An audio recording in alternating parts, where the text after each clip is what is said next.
what do you pay your employees? Kristen and I go back and forth on this. She's like, we can't. How can we pay them so little? Or we'll argue different sides of the coin. That's because, unlike Spencer and Maura, Mark is not afraid to make an employee uncomfortable.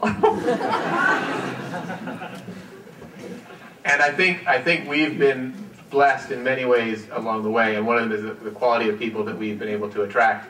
Right now, just to answer your question immediately, we pay this coming year $10,000 and room and board for full-time people. And if I'm working full-time, which I intend to do this year, I will also take home $10,000 and room and board. And we would like to see that increase by about the rate of increase of our annual gross, to the point when we're paying a livable wage, which for our region I think would be between $25,000 and $35,000 a year for full-time people. Part-time people get an exact cut from that. The difference is they don't get room, but they get board. So they get to take food.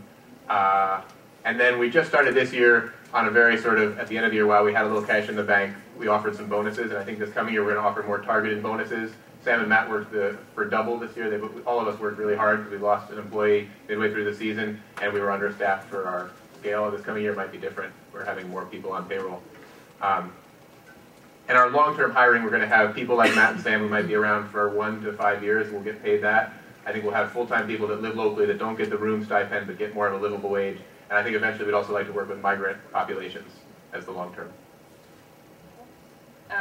One other management employee-related change that we made this year, thanks to our friend Bill West, who's here today, is that everybody sits down with Mark periodically and figures out what they want to get out of their time here. And that has made a huge difference in keeping people happy and making sure that they're getting out of their relationship with us what they need to get. You guys could probably say that I'm lying. But that's been a huge change this year, and necessary after we've had some unhappiness. You mean us too? All right, our employees, right. So it varies, obviously, with the gross, but it's slightly different just looking at these numbers on the wall, because our mortgage is not a business expense for us. Our mortgage is actually, we have a house in the city of Burlington, so it's not.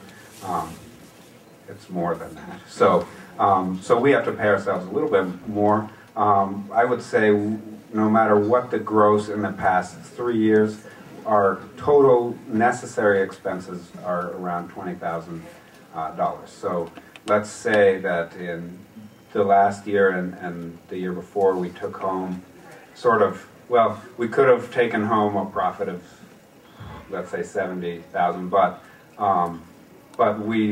but as a small business, we do stuff to get deductions. So we expensed our whole hoop house structure.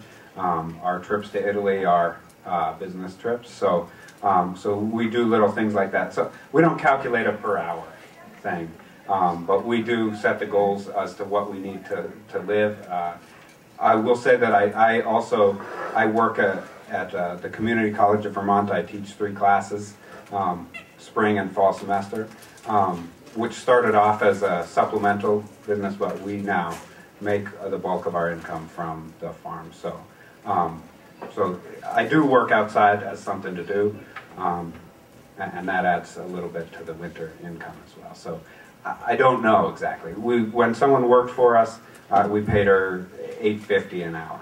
So that's pretty much, we paid her $9 an hour and paid the tax. I don't know what. So that's about the thing that we're looking at.